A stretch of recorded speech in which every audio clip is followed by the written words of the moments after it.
La fuerza es la unión. La fuerza es la unión. La fuerza es la unión, te digo. Venga toda Venezuela a organizarse. La fuerza es la unión. La fuerza es la unión. Y a poner tu granito de arena. Dale por Venezuela. Actívate. En la unión está la fuerza. Por eso te digo que la fuerza es la unión. Muy buenas tardes, Venezuela. Bienvenidos todos a este su espacio. La Fuerza es la Unión, una tribuna abierta de la sociedad democrática venezolana para compartir con todos ustedes, más allá de cualquier distingo puntual, partidista o ideológico, la angustia, la preocupación, la justa indignación por lo que ocurre en nuestro país y también la certeza, la confianza, la esperanza de que trabajando juntos, de que remando unidos en la misma dirección, seremos capaces de construir la Venezuela de trabajo y de respeto, la Venezuela con alimentos, con medicinas, la Venezuela con democracia y con libertad, que todos necesitamos y que ciertamente todos merecemos. Hoy 16 de junio, pero de hace exactamente un año, cayó abatido con sintomatología de COVID-19 el primer trabajador de la salud en nuestro país. Se trataba de un médico zuliano. Desde entonces hasta hoy han fallecido con criterios para COVID-19 651 trabajadores de la salud, prácticamente 2 por día. ¿Cómo es posible eso en un país donde todo el mundo está declamando desde el principio que los trabajadores de la salud, que los médicos son la primera línea de defensa de la sociedad, del país, de la nación? Hemos aprendido que no es que son la primera línea, son la única línea. Y sin embargo, sigue esta mortandad. Arranca un plan de vacunación que no tiene vacunas suficientes y al parecer tampoco tiene suficiente planificación. Y la primera muestra de que no hay suficiente planificación es precisamente lo que está ocurriendo con nuestros médicos. Tenemos en línea a un luchador muy importante por la salud del pueblo venezolano, representante, coordinador de una organización no gubernamental que nació precisamente al calor de la lucha de los médicos por sus reivindicaciones y por la salud del pueblo. Me refiero a la organización Médicos Unidos por Venezuela y a su coordinador nacional, el doctor Jaime Lorenzo. Jaime, gracias por atender nuestra llamada vespertina. Por favor, danos un balance médico, desde la perspectiva gremial, desde la perspectiva científica también, de este año jalonado con 651 trabajadores de la salud fallecidos. Te escuchamos. Buenas tardes, Chu. Un saludo a ti, a tu equipo y a todos los radioescuchas que están conectados. Y lo primero que tengo que decir... ¿Aló? ¿Aló, me oyes? Estamos perfectamente. Sí. Okay. Lo primero que tengo que decirte es que definitivamente nosotros le estamos pidiendo a las escuelas de salud pública que tomen el ejemplo del estudio necesario de todo lo que ha sido el manejo de la epidemia y de esta actividad de vacunación como lo que no se debe hacer en el futuro. Porque el manejo que hemos tenido de la epidemia y de esta actividad de vacunación son ejemplos claros de lo que no se debe hacer, porque realmente un país que, y pongo un ejemplo rápido, el año pasado veíamos nosotros que en muchos países, cuando fallecía alguien del equipo sanitario, sus compañeros lo despedían con aplausos o minutos de silencio a las puertas de los centros de trabajo. Este año no estamos viendo eso con la frecuencia que lo veíamos el año pasado. Sigue habiendo fallecidos, pero no en la cantidad que también hubo el año pasado. Venezuela es el único país que en este momento, este año, tiene un alto porcentaje de miembros del equipo sanitario falleciendo, y eso está ocurriendo porque en los otros países lo primero que hicieron, y pongo el ejemplo de Chile, fue vacunar a todo el equipo sanitario en el mes de diciembre. Ese fue el ejemplo de Chile, porque era una condición lógica, quienes me van a atender, debo protegerlos inmediatamente.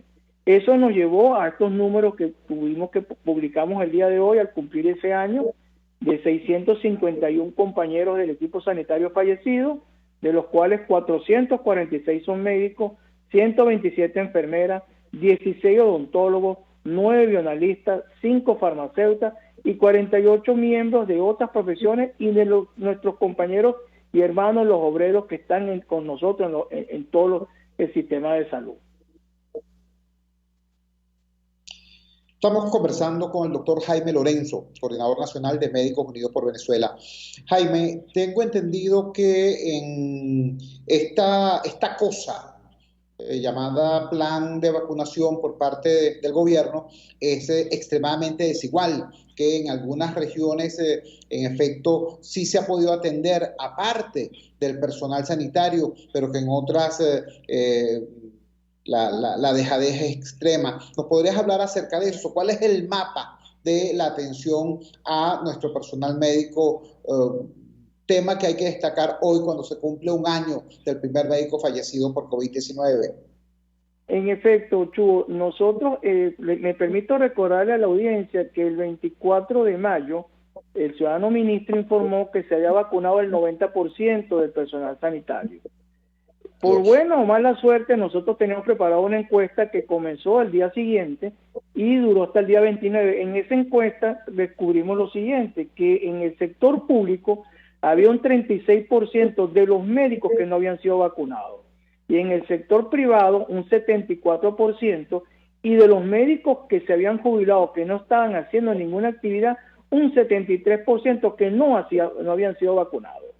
Después, nuestros compañeros del sector de los obreros habían hecho una encuesta donde consiguieron que el 50% aproximadamente de los obreros tampoco habían sido vacunados. Y el ejemplo más sencillo y más básico, en este último fin de semana que pasó, en todos los estados, las direcciones regionales de salud, que son, vamos a decir, las cabezas o la representación del ministerio en cada estado, hicieron llamados urgentes para que el personal sanitario fuera a vacunarse a diversos sitios, porque definitivamente lo que demostramos con las encuestas y la realidad es que hay una inmensa cantidad de miembros del personal sanitario que no ha sido vacunado. Y esto es molesta y crea indignación, porque la vacunación en Venezuela oficialmente comenzó en el mes de febrero, cuando el gobierno informó hizo toda una parafernalia de comunicaciones a una colega en el Hospital Victorino Santella, que fue la primera vacunada. Si eso fue en febrero, para estas alturas del juego deberíamos estar vacunados todo el personal sanitario, al igual que todas las personas por encima de 60 años, porque 4 meses es más que suficiente para vacunar a esas personas, e incluyendo las personas con comorbilidades. La realidad es lo que estamos observando, y eso que tú has dicho, hay situaciones que son hasta dantescas, Chugo. Hemos tenido audios y videos de personas que rechazan a esas personas de la tercera edad, que están desde horas de la madrugada haciendo una cola, y viene una persona basado en lo que llaman la voz de mando, gritándole y faltando el respeto a la dignidad de ese ser humano de la tercera edad, diciéndole que el que no haya llegado el mensaje ese día no se vacuna, y se me retiran de este sitio. Y yo le digo a ese hombre que alzó la voz hacia los ciudadanos de la tercera edad, que la voz de mando está muy bien en el cuartel, y está muy bien en aquellos escenarios donde se les envía a proteger a la patria, pero no para el trato primordialmente de personas de la tercera edad. Y esto lo hago con la seriedad y la indignación que como hombre de ciencia y como ciudadano me da esa situación. Como también sabemos de muchas enfermeras que, viendo el dolor de su población, han hecho caso omiso a esos sistemas de organización discriminatorio y han vacunado a personas de la tercera edad solamente pidiéndole la cédula, y los han vacunado. Pero ante tanta anarquía, eso nos indica a nosotros que la planificación no existe, y es por eso que nosotros, Chugo, no hablamos de Plan Nacional de Vacunación. Nosotros hablamos de la Actividad Nacional de Vacunación, porque es una actividad que nadie conoce realmente, porque lo lógico es que ustedes, los comunicadores sociales, tuviesen el plan en sus manos para decirle a la población que los escucha: señores, los nacidos desde el 1 de enero de 1950 al 31 de diciembre de 1959 les corresponde vacunarse en tal fecha, y el único requisito que tienen que ir es su cédula de identidad, y si no tienen la cédula, con un documento que acredite que usted es fulanito de tal. Eso es lo que debe ser lo que debería ser la parte final de un plan nacional de vacunación, que es lo que no estamos viendo. Estamos conversando con el doctor Jaime Lorenzo, coordinador nacional de Médicos Unidos por Venezuela. Jaime, insisto en un aspecto. ¿Por qué los desbalances los médicos están siendo maltratados en todo el país, los trabajadores de la salud están siendo maltratados en todo el país, pero hay algunos sitios donde el maltrato es más evidente que en otros? De hecho, ese primer médico fallecido con sintomatología de COVID-19 fue un médico en el Zulia, y la semana pasada, en 5 días, hubo 24 médicos fallecidos por COVID-19, de los cuales 15 fueron en el Zulia. ¿Qué está pasando en el Zulia? ¿Qué está ocurriendo en estados que presentan una situación tan especialmente grave? ¿Qué explica el que allí el foso sea más profundo? La gran explicación, mi querido amigo, es que debemos recordar que en el estado de Zulia, el año pasado tuvimos el famoso foco del mercado de las pulgas. Pero es que el gran problema es que cuando usted como órgano rector no hace lo que tienes que hacer, que es una dotación adecuada, suficiente y periódica de materiales de protección, y segundo, no produces el proceso de vacunación bajo los cánones que hemos hablado, estas son las consecuencias que vas a pagar. Y aquí hay que reivindicar una cosa: ese colega que fallece fue un hombre que tuvo responsabilidades directivas en varios centros de los hospitales del estado Zulia, y era un hombre que estaba identificado con el pensamiento ideológico que está gobernando en nuestro país. Y lamentablemente él fallece, y de paso era un hombre con problemas, recibía tratamientos para protección de antirrechazo. Es decir, que la enfermedad no tiene nada que ver con problemas ideológicos políticos, eso es una realidad. Y en el Zulia lo ha denunciado en cualquier cantidad de veces la presidenta del Colegio de Médicos del Sur, la doctora Dianela Parra, en donde las informaciones, los reclamos continuos de la dotación necesaria, de darle prioridad a los médicos para muchas cosas que no le dan prioridad. El ejemplo del combustible, que a todos conocen. Y lo más importante, la vacunación, la lucha que han dado los colegas en el estado Zulia para ser vacunados. No tenemos idea, porque lamentablemente esta dificultad para comunicarnos no nos produce, o los medios de comunicación, los grandes medios de comunicación no dan la información total por esta censura que tenemos. La realidad es esa. El Zulia, la lucha por vacunarse ha sido terrible, y tanto ha sido que ha habido bastantes acciones de fuerza de todo el personal sanitario, e incluso la presidenta del Colegio de Enfermeras del Zulia está convaleciente del COVID, porque le negaron la protección necesaria, e incluso hubo una persecución contra ella por haber alzado la voz protestando por la falta de protección a sus compañeras enfermeras. El estado Zulia es uno de los estados que está pagando con creces la voluntad del personal sanitario por esa situación de ver esta enfermedad con una visión ideológico-política exclusivamente. Jaime, te agradecemos inmensamente que nos hayas regalado estos minutos y que hayas utilizado esta humilde ventana para conmemorar este terrible año en el que prácticamente a un ritmo de 2 trabajadores de la salud por día han estado falleciendo por la sintomatología, presentando sintomatología de COVID-19. Ojalá que esto pueda ser detenido. Un gran abrazo y buenas tardes. Gracias, Chuy, y cuídense, por favor. Doctor Jaime Lorenzo, de Médicos Unidos por Venezuela.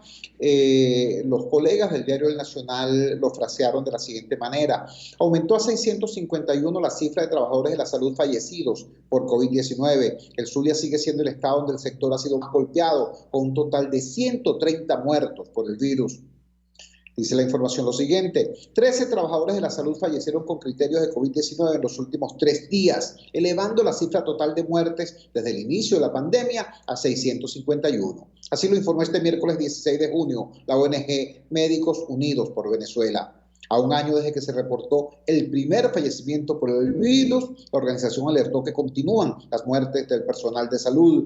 Cuando se conmemora un año del fallecimiento del primer trabajador de la salud por COVID-19, un médico epidemiólogo zuliano, rendimos homenaje póstumo a los 651 trabajadores que tenemos registrados fallecidos defendiendo la salud y la vida de la población, escribió la ONG en su cuenta de Twitter.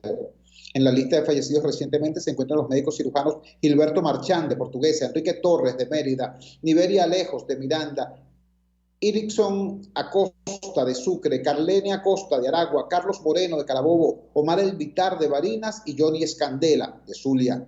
También se suman las muertes de la enfermera Raimunda Caraballo, de Lara, el ingeniero sanitario Luis Mogollón, de Táchira, el abogado Mauro Sánchez, de Sucre, la trabajadora administrativa Esther Lemus, de Sucre, y el odontólogo José Luis Suárez, de Yaracuy. El estado Zulia sigue siendo el más afectado en cuanto al número de trabajadores de la salud fallecidos, con 130 decesos, seguido del Distrito Capital, donde subió la cifra a 93. Carabobo reporta 55 muertes de personal de salud, Bolívar 47 y Anzoátegui 39. Esto ocurre en el mismo país donde el ministro de Salud anunció hace unos días que supuestamente está vacunado el 90% de los médicos venezolanos. Cuando son las 6:16 minutos, Capicúa, de la tarde capitalina, vamos a la siguiente pausa comercial y ya regresamos con muchísimo más de La Fuerza. La Fuerza es la unión. Usted escucha Unidad, la fuerza es la unión, con Chuo Torrealba por RCR 750 AM. Puedes seguirnos en nuestras redes sociales. En Twitter, @RCR750, la radio que se ve. RCR 750 AM, porque lo bueno une. De costa a costa, cada semana, usted podrá ser parte del sentimiento varguense que inundará la señal de RCR, el Pitazo en Vargas. Acompaña a Luis López en el recorrido por la ruta de la actualidad informativa en el litoral. Comentarios, denuncias, reportes de tránsito y cómo están las playas. Información de primera mano de todo lo que ocurre en el estado Vargas. El Pitazo en Vargas, todos los domingos, a partir de las 8 de la mañana, por RCR 750 AM. Voz de América. Información precisa, completa, veraz, objetiva e independiente. Directo a tu pantalla. De lunes a viernes, a las 2 de la tarde, por RCR 750. Opinión, ideas en debate. Usted escucha a Chuo Torrealba en Unidad, la fuerza es la unión, por RCR. Regresamos a La Fuerza de la Unión. La Fuerza de la Unión es una presentación de Frigoríficos NIS, el placer de la carne, ubicado en la planta baja del Mercado Municipal de Chacao. Hoy hubo una protesta de calle en las afueras de la sede de la Cruz Roja, allá en las cercanías de la avenida Urdaneta, cerca del elevado hacia la avenida Andrés Bello. Allí vecinos de La Vega, de la parroquia La Vega, y vecinos de Caricuao, y vecinos de la Cota 905, y vecinos del Paraíso, y vecinos de Antímano, estuvieron entregándole a la directiva de la Cruz Roja venezolana y de la Cruz Roja Internacional una comunicación con una petición que es curiosa. Ustedes recordarán que hace pocos días tuvimos acá al padre Alfredo Infante, el párroco de la parte alta de La Vega, y el padre Alfredo Infante decía que lo que está pasando en esa parroquia ya no es una persecución de ladrones y policías, sino que es una situación de guerra, porque es armamento de guerra el que tienen los ampones, porque son obras de ingeniería militar, el sistema de trincheras y de garitas que construyeron en la parte alta, y porque cuando el gobierno ataca con criterios también de batalla. No es una comisión policial que va a detener a un ampón. Son destacamentos armados que se caen a plomo, como que si eso fuera, repito, un campo de batalla. Eso motivó la petición que hicieron hoy los vecinos de La Vega ante la Cruz Roja Internacional, y tenemos en línea al vocero de esa protesta, que es el profesor Andrés Bello. Andrés Bello nos podrá explicar con mayor detalle qué fue lo que se solicitó y cuál es la razón de esa solicitud a la Cruz Roja venezolana y a la Cruz Roja Internacional por parte de los vecinos de La Vega. Andrés, gracias por atender nuestra llamada vespertina. Te escuchamos. Muchas gracias, Chugo. Gracias por esta nueva oportunidad. Bueno, primero quiero decirte que yo tengo más de 35 años viviendo en la parroquia La Vega. Soy vecino de La Vega, aquí crecí. Aquí tuve mis 2 hijos mayores. Y tengo más de 27 años como educador en la misma parroquia y en parroquias de Caracas como el Valle y la parroquia Sucre. Y jamás en mi vida, jamás habíamos visto una situación tan desastrosa, tan delicada, tan terrible como la que estamos viviendo en este momento. Debo decirte que La Vega se caracterizaba por sus olimpiadas de matemáticas y castellano, que se hacía en conjunto con la Universidad Católica Andrés Bello, con el grupo Utopía, de la cual yo formé parte en muchísimas oportunidades con el padre Jean-Pierre Wissenbach. La Vega se caracterizaba, por ejemplo, por las fiestas de San Juan, que son el 24 de junio, que sería dentro de una semana aproximadamente, que ya no se podrán dar porque es el mismo sitio donde suceden los conflictos. Entonces hoy nosotros decidimos, un grupo de vecinos, y debo confesarte que algunos de ellos fue más el conocimiento del riesgo que se están enfrentando que el miedo que los motivó a ir hasta allá, a presentar una solicitud de intervención humanitaria urgente. ¿Por qué nosotros creemos que la Cruz Roja debería intervenir en este conflicto en la parroquia La Vega?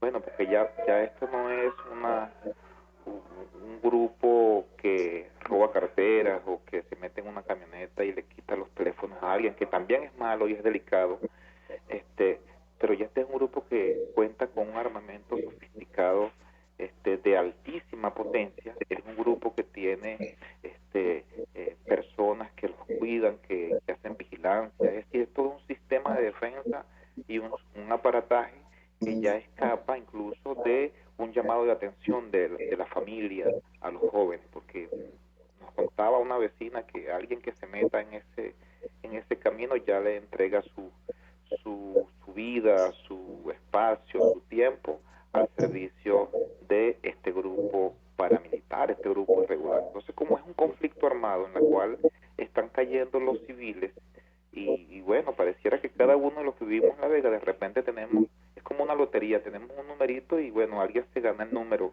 al día, ¿no? Terrible lo que está pasando. Entonces, frente a eso, que están muriendo inocentes, nosotros acudimos hasta la Cruz Roja Internacional para que sirva de interventor, ya que la Cruz Roja es un organismo de socorro, un organismo de auxilio, de ayuda y de mediación en conflictos humanitarios de guerra. Y nosotros creemos, evidentemente, que lo que se está viviendo ya en la parroquia La Vega y sectores aledaños es un conflicto, es una violencia armada, es un fuego cruzado en la cual están pagando los inocentes.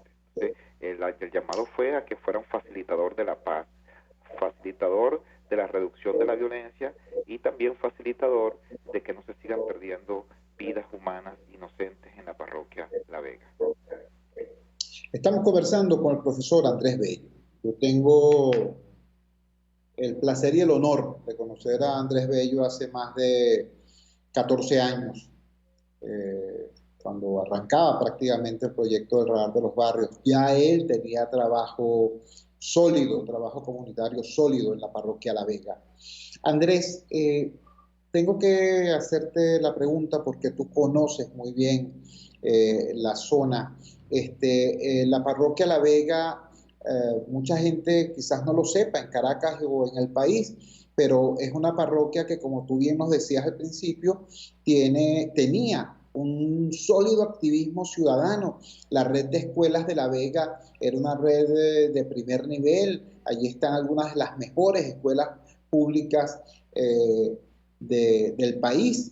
Y además del tema de la red escolar y del voluntariado educativo, teníamos un movimiento comunitario que aún hoy, hace poco hubo protestas en La Vega por el tema del gas doméstico, por el tema del agua, y fueron unas protestas impecables. Adoptaron formas como procesión y hacían una especie de vía crucis. O sea, tomaron la calle, pero tomaron la calle en un formato absolutamente pacífico y totalmente organizado.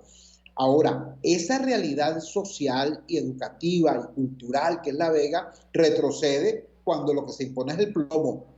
Te pregunto, ¿esta confluencia de violentos con y sin uniforme, ¿a quién beneficia? Porque al final quien retrocede es el pueblo, quien retrocede es la sociedad civil. ¿Te escuchamos?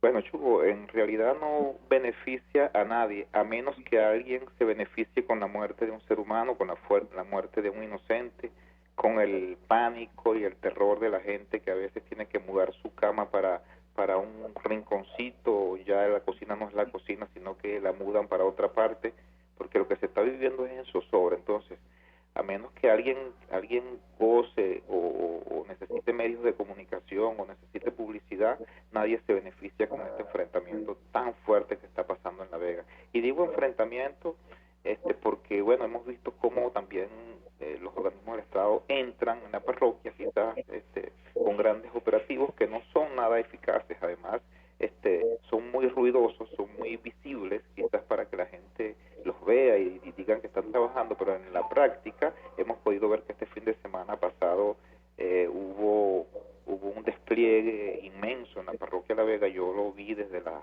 parte alta de La Vega, la parte del Colegio Fe y Alegría, hasta la Redoma de la India. Eran cientos de personas uniformados, y sin embargo el día lunes, bueno, sucede lo que la respuesta de estos grupos irregulares es disparar, es demostrar que ellos están dispuestos a todo y recuperar sus espacios, que por cierto, pasando por la Redoma de la India, donde tengo que pasar todos los días, vimos hacia el cerro, bueno, y ahí están las garitas y las cosas montadas nuevamente. Entonces, frente a esto que pareciera que el más perjudicado, o mejor dicho, el más perjudicado es el ciudadano común, el ciudadano de a pie, el ciudadano que no está metido en estos rollos y en estos conflictos, que quiere vivir en paz como vivía antes. Entonces hemos hecho este llamado a la Cruz Roja, y que la Cruz Roja, a través de las asociaciones, de las fundaciones, de las sociedades intermedias que ellos tienen como entes auxiliares, pueda ayudarnos a que, caramba, no sé si el nombre es correcto, pero que haya una tregua, que haya un apaciguamiento, que haya una conversación, una mediación entre estos grupos, a ver de qué forma se evita que esto siga ocurriendo en la parroquia. Y lo otro también, Chugo, es que me acompañaron vecinos de Caricuao y Antímano, porque también están muy preocupados por el avance de este conflicto, quizás porque ellos también piensan que si eso no se controla a tiempo aquí en La Vega, a través de medidas de inteligencia, de profilaxia, de conversaciones, entonces se pudiese extender también hasta sus parroquias.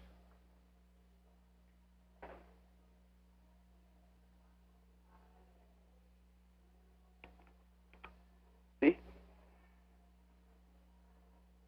De los habitantes de La Vega. Muy buenas tardes y un abrazo. Muchas gracias, Chuy, y gracias a ti por apoyarnos en esta actividad y ser voz de la gente aterrada de la parroquia La Vega.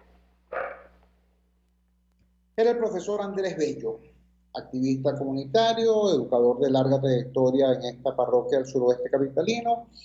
Yo quiero decir dos cosas puntuales. En primer lugar, solidarizarme con la preocupación que tienen los habitantes de Antímano y los habitantes de Caricuao. Vamos a decirlo con claridad. Mira, si el Coqui hizo lo que hizo en la Cota 905 y en El Paraíso, ustedes saben que en El Paraíso está la sede de Policaracas. La sede de Policaracas está en El Paraíso. El Comando Regional de la Guardia Nacional queda en El Paraíso, donde funcionó durante muchísimo tiempo el Comando Nacional de la Guardia en El Paraíso. Bueno, si estas megabandas hicieron lo que hicieron allí, bueno, imagínense ustedes que no podrán hacer en un espacio como Antímano, que es una cordillera de barrios que va prácticamente desde Mamera hasta La Yaguara. ¿Qué no podrán hacer en un espacio como Caricuao, que es una parroquia densamente poblada, rodeada de montaña y bosque por todas partes? ¿Entienden? Es decir, aquí hay una situación que tiene que ser contenida, y la manera que ha utilizado el gobierno hasta ahora para intentar hacerlo ha fracasado de manera estrepitosa. La señora Almiranta, ministra de Relaciones Interiores, dijo el fin de semana: misión cumplida. y resulta que, hay 5 civiles asesinados después de ese operativo. Aquí nadie podrá decir misión cumplida hasta que en efecto no se detenga la expansión de ese amponato que, gracias a las zonas de paz y el tratamiento irregular que se le ha dado a los pranes desde las cárceles, convirtiendo las cárceles venezolanas en el cuartel general de Lampa, en el cuartel general de la ofensiva contra la sociedad honesta y trabajadora, hasta que eso no se cambie y no se detenga, nadie podrá decir misión cumplida. Son las 6:31 de la tarde capitalina. Vamos a la siguiente pausa comercial y ya regresamos con muchísimo más de La Fuerza. La fuerza es la unión. Les estamos presentando Unidad. La fuerza es la unión. Solo por RCR 750 AM. Puedes seguirnos en nuestras redes sociales. En Twitter, @RCR750. La radio que se ve. El que sabe de sabor sabe de saber que Del Corso es la clásica pastelería italiana de Caracas. Qué ricos sus dulces típicos tradicionales, como los auténticos cannoli, la sfogliatella o la cola de langosta, no tienen comparación. La pasta seca de almendras y chocolate o su gran variedad de tortas, cumpleaños, bodas, bautizos o comuniones, reuniones familiares o eventos corporativos. Teléfono 0212-941-1971. Pastelería Del Corso, la pastelería italiana por tradición y excelencia. RCR 750 AM. Porque lo bueno une. Les habla Claudia Macero y los espero todos los jueves a la 1 de la tarde en Contigo Liberalmente, un espacio cultural, dinámico e irreverente para escucharnos y debatir ideas junto a jóvenes que creen y defienden la libertad. Contigo, liberalmente. Todos los jueves a la 1 de la tarde por RCR, la radio que se ve. Les estamos presentando Unidad. La fuerza es la unión. Solo por RCR 750 AM. Regresamos a La Fuerza es la Unión. En el primer segmento del programa conversamos con el doctor Jaime Lorenzo, coordinador nacional de Médicos Unidos por Venezuela. Él nos hablaba de que no hay un plan de vacunación en rigor. Él lo llama iniciativas de vacunación. Dice que no hay plan de vacunación porque por un lado no hay vacunas suficientes y por el otro lado no hay planificación. Yo vi en las redes sociales un mensaje de un periodista especializado en el área de comunicaciones, de informática, de nuevas tecnologías, y nos daba un dato además de fuente oficial. Según Conatel, de acuerdo a la información que nos da Arnaldo Espinosa, su cuenta en la red social de Twitter es @Naldox, finaliza en $X. Según Conatel, en Venezuela solo 47% de los venezolanos tienen una línea celular activa.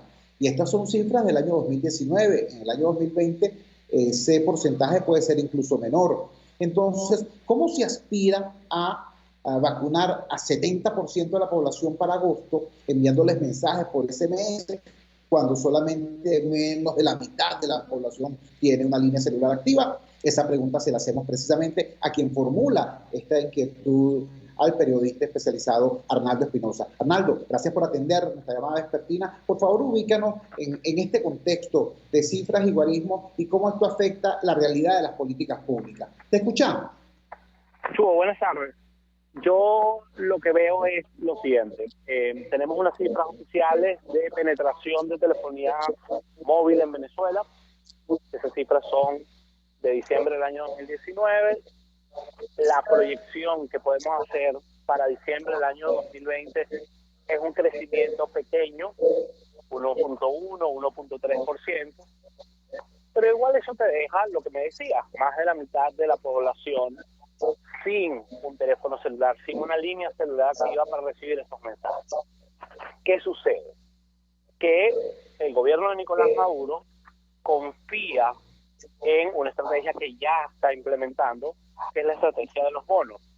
yo voy y pido un teléfono prestado, registro con ese teléfono y espero que llegue un mensaje en un teléfono ajeno. Y eso puede funcionar hasta cierta medida, porque tú necesitas vacunar en todo el país y no en los clústeres de población más grandes, las grandes ciudades, Caracas, Maracaibo, Valencia. Y hay sitios que va más allá de esta estadística que tú comentabas. Hay sitios que no tienen conexión móvil, porque se han robado las radiobases, porque la infraestructura no ha tenido el mantenimiento suficiente, y pues tenemos un problema.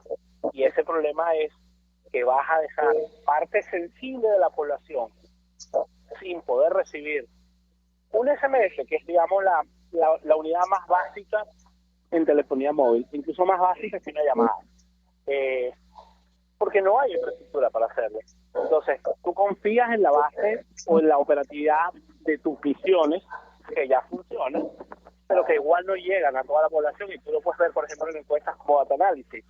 Data Analysis dice que los CLAPS y los bonos llegan solo a 6 de cada 10 personas.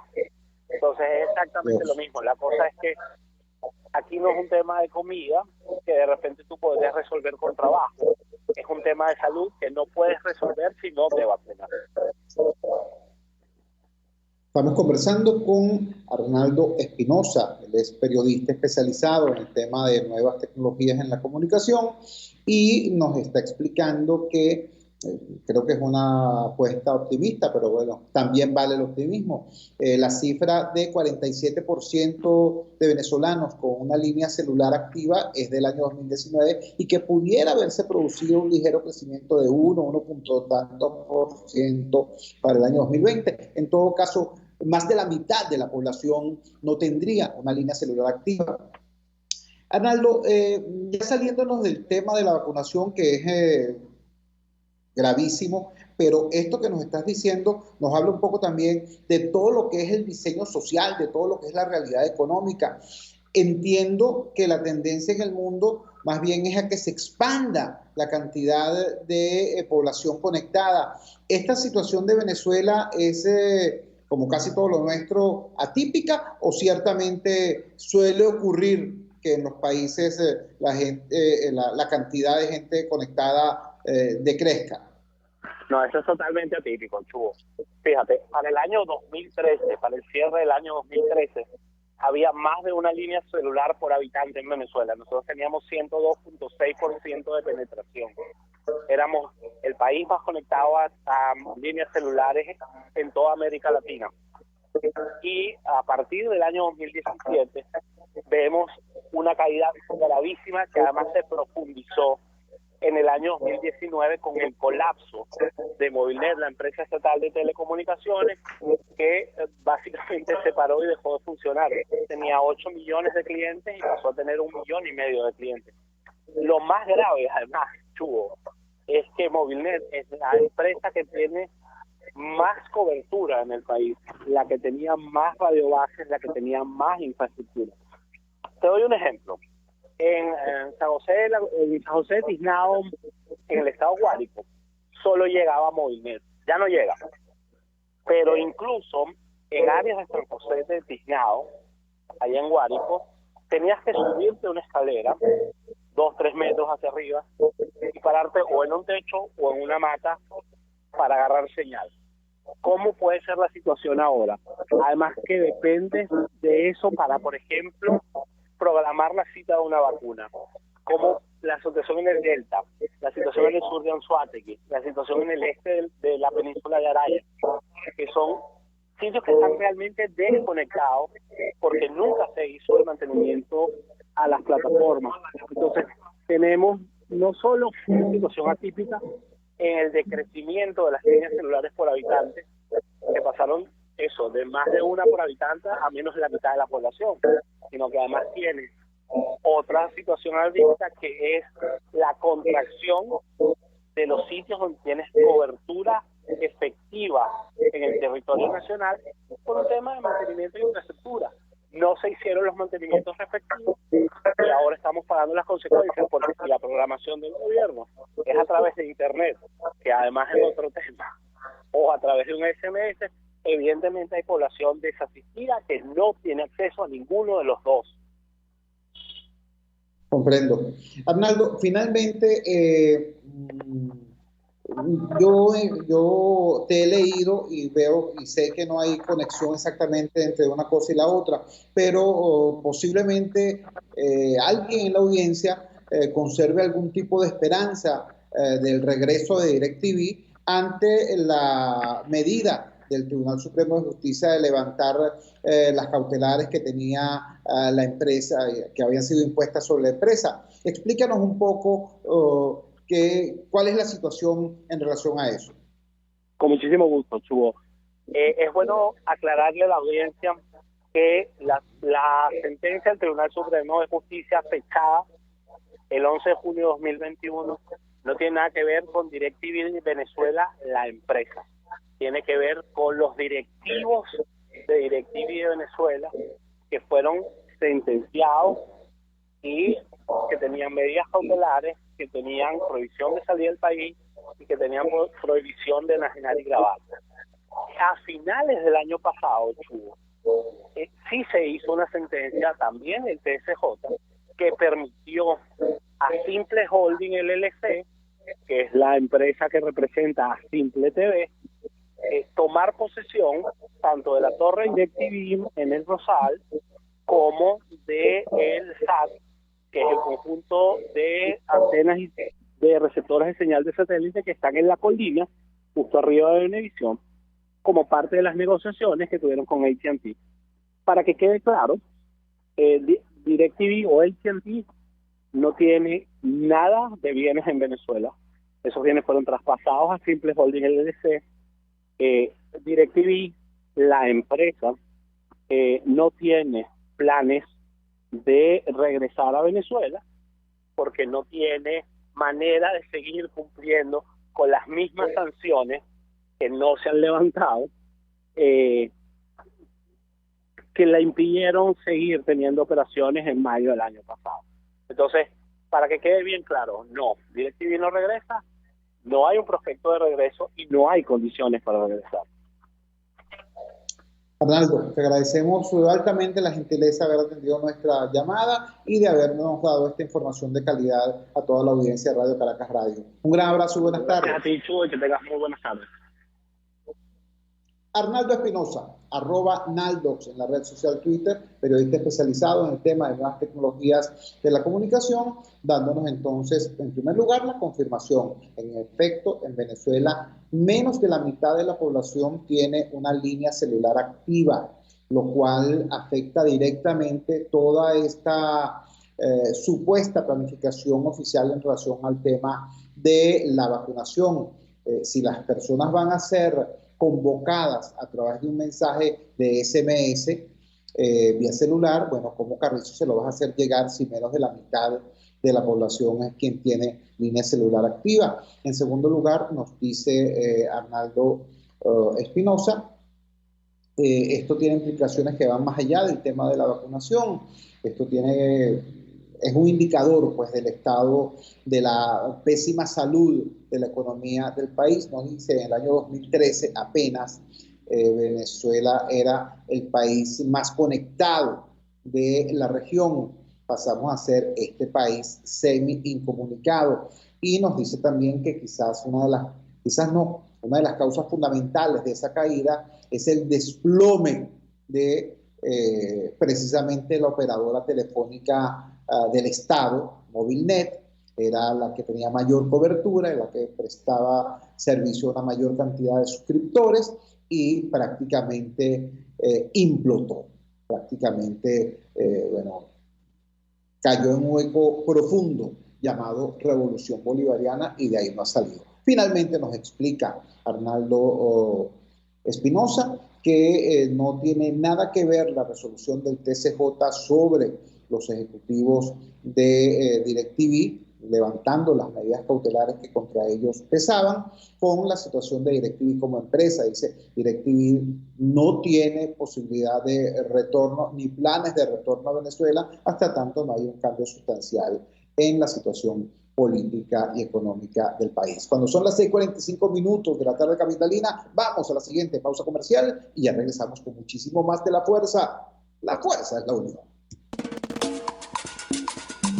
Les estamos presentando Unidad, la fuerza es la unión, solo por RCR 750 AM. Puedes seguirnos en nuestras redes sociales. En Twitter, @RCR750, la radio que se ve. Si quieres aprender a cocinar con placer todo en panadería y postres saludables, te recomiendo en Instagram Chef Male, todo low carb, keto y gluten free. Chef Male, con sus talleres online, te ofrece las técnicas de panadería cetogénica y baja en carbohidratos, ideales para cualquier persona en el mundo entero y siempre con un mensaje de amor y salud. Chef Male, horneando amor y salud en un solo clic. Amanece con la fuerza de un país que quiere cambio. Chuo Torrealba está al aire en Unidad. La fuerza es la unión. 482-9750 y @Chuo Torrealba por RCR. Regresamos a La Fuerza es la Unión. Miren, vamos a tocar un tema complicado, complejo. Como ustedes saben, en este espacio solemos evitar incluso los temas de la fuente de sucesos, los temas de crónica roja, porque hay una buena cantidad de colegas que manejan esta fuente con profundidad y extrema calidad. Sin embargo, no vamos a hablar exactamente de los crímenes, vamos a hablar más bien de la reacción del Estado y de la sociedad frente a los crímenes. Me temo que estamos en presencia de algo delicado, sumamente delicado. En las últimas 24 horas se produjeron 3 crímenes de odio contra personas de minorías sexodiversas. Una dama trans, una pareja gay, fueron asesinados y asesinados cruelmente, torturados y desmembrados en 2 eventos distintos. Esto es muy grave, esto es gravísimo, pero tan o más grave que eso es la reacción abúlica del Estado y la reacción más bien tibia de la sociedad. ¿Qué está pasando entonces? Es que el impacto, uno de los efectos colaterales de la pandemia será que hemos normalizado la muerte, que hemos incorporado la muerte al paisaje ordinario. ¿Qué nos está ocurriendo como sociedad? Esa pregunta se la hacemos a Mauricio Gutiérrez. Mauricio Gutiérrez, su nick en la red social Twitter es @MauricioCCS, Mauricio Caracas.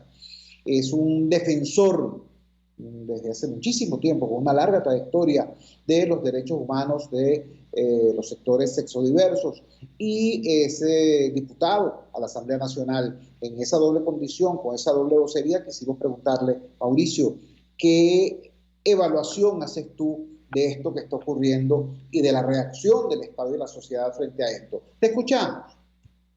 Chuo, amigos y amigas que nos escuchan, disculpen que se me enreda la voz de vez en cuando. Estoy pasando por un trance vinculado con los pulmones, que no tiene nada que ver con el coronavirus, por cierto, tiene que ver con el bendito vicio del cigarrillo.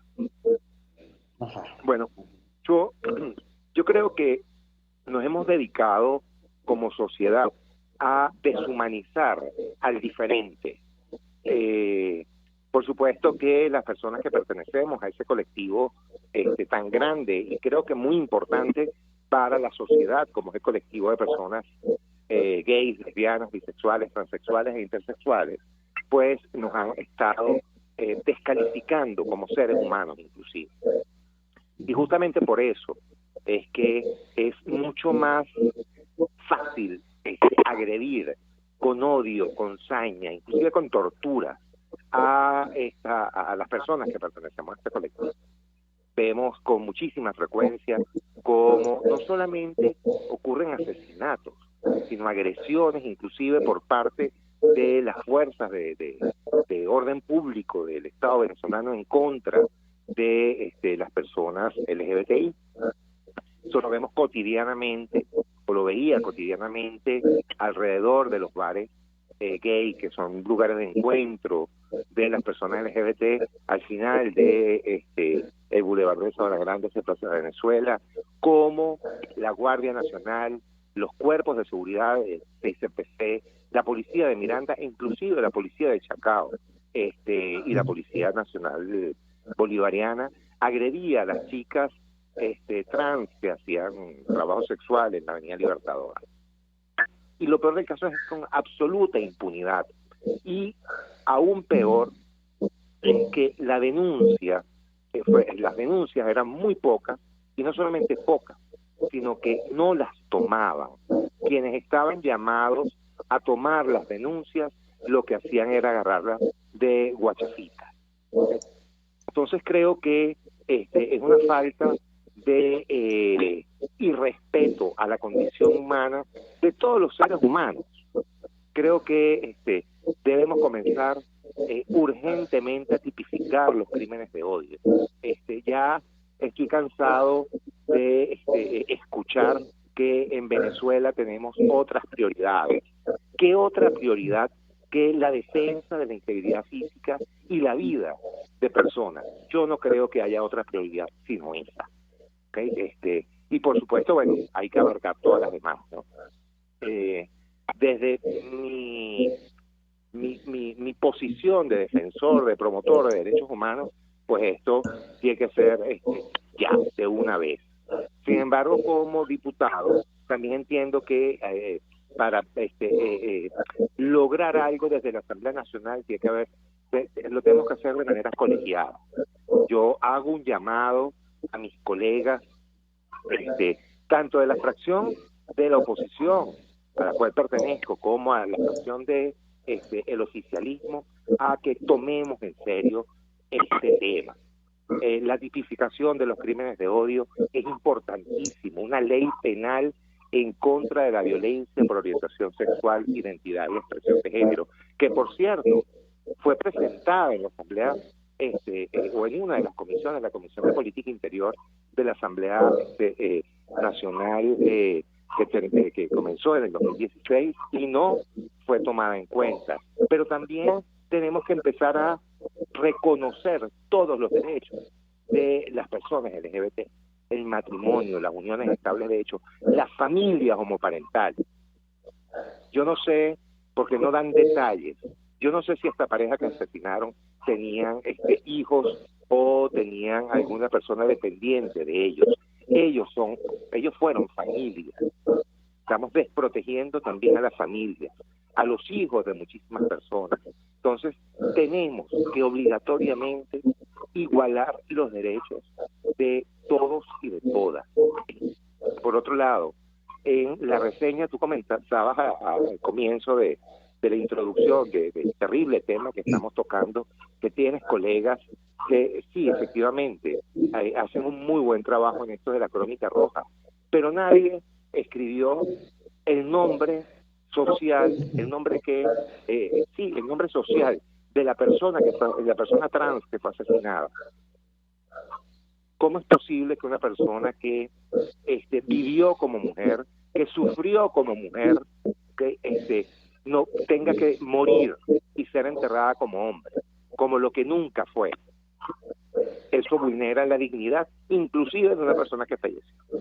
Entonces también nos hace falta una ley para normalizar la identidad de las personas trans e intersexuales, y la identidad como algo integral, no solamente como el nombre, como algo integral.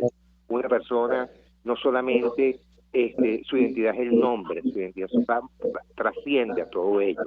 Además, hay muchísimos documentos que en la vida social de todos nosotros vamos generando, desde títulos educativos hasta propiedades, cuentas bancarias, todo eso. Entonces, el tema de los asesinatos que ocurrieron en menos de 24 horas, bajo el silencio absoluto de un defensor del pueblo que no ha hecho nada desde que comenzó su gestión, un fiscal general de la República que le encanta el show mediático, y también algo importante, que hay que aclarar es el alcalde de Baruta, del municipio de Baruta, porque los 3 asesinatos ocurrieron en el municipio Baruta. Y en el año 2016 o 2017, el Consejo Municipal de Baruta aprobó una ordenanza contra todas las formas de discriminación.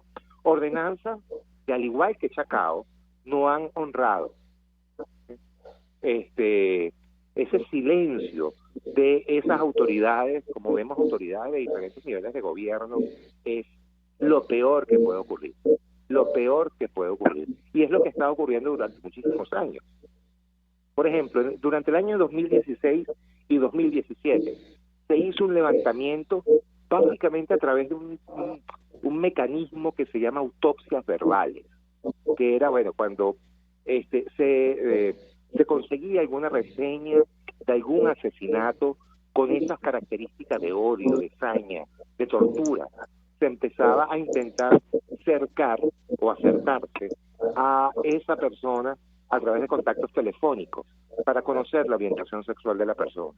Y ya te digo, durante el 2016 y 2017, al menos 3 de esos asesinatos eran de hombres gays, asesinados exclusivamente por ser gays. ¿Okay? Y para terminar el detalle, con absoluta impunidad. Solamente 2 o 3 casos inclusive de personas de cuerpos diplomáticos de otros países fueron investigados y fueron o hay personas presas en relación a eso. Porque no solamente es la burla de la agresión o el asesinato en contra de las personas LGBT, sino también el desinterés de darle justicia a los sobrevivientes. Es así. Mauricio, te agradecemos inmensamente que nos hayas regalado estos minutos y que nos hayas confrontado con esta realidad dolorosa. Muy dolorosa. Que implica a todos, independientemente de nuestra orientación o preferencia sexual, nos implica a todos como seres humanos. Un gran abrazo, buenas tardes.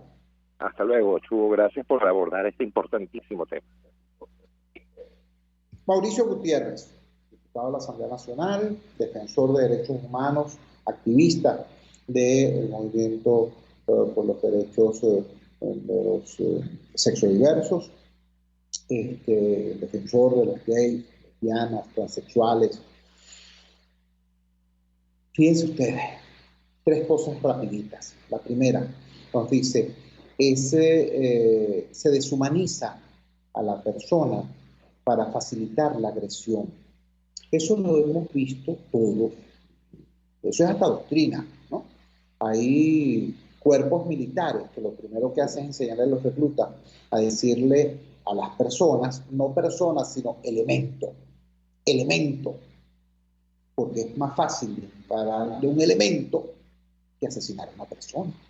Ese proceso de deshumanización es particularmente canallesco en el caso de las minorías sexodiversas, porque no solamente se les niega su condición de dama, ¿no?, a las mujeres trans, por ejemplo, sino que se les niega su condición de persona y se le asesina como que si fuese mucho menos que un animal. Entonces, este planteamiento que nos hace Mauricio Gutiérrez es pertinente, porque antes que la crítica al Estado, que la crítica al fiscal general de la República, que la crítica al defensor del pueblo, tenemos que vernos en el espejo. ¿Cómo reaccionamos nosotros como ciudadanía? ¿Cómo reaccionamos nosotros como sociedad frente a esto? Nos consternamos, nos alarmamos, nos solidarizamos como la víctima o miramos a otro lado. Porque hay algunos que en vez de mirar para otro lado hasta ven hacia el sitio y se divierten, hacen chistes con aquello. Entonces, ese primer tema es demasiado importante para ubicar qué nos está pasando como sociedad a propósito de esto. En segundo lugar, bueno, el tema de la reacción del Estado, porque no es que no hacen nada, es que lo poco que hacen lo hacen mal, terminan revictimizando a la víctima.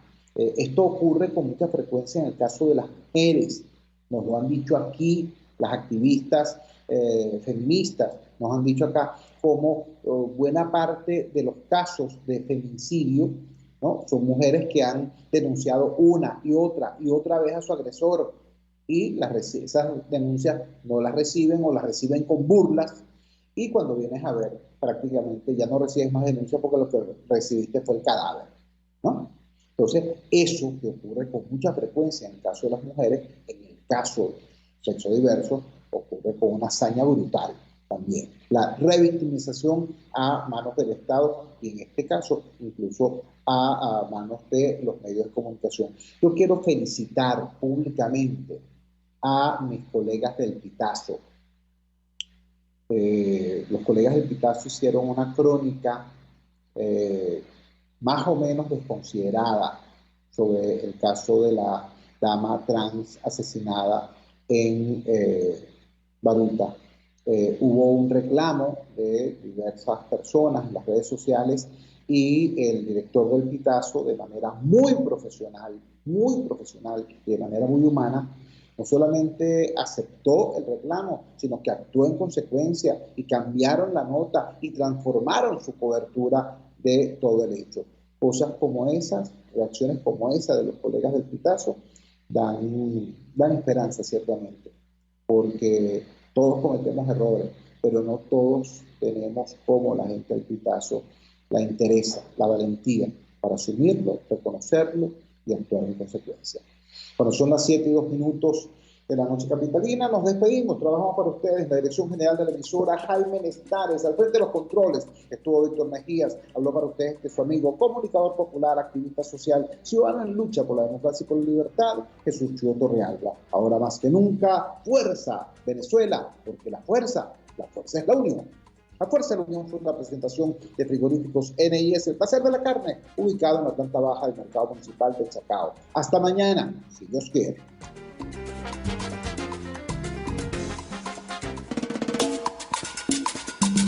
RCR presentó Unidad. La fuerza es la unión. Con Chúo Torrealba. Solo por RCR 750 AM.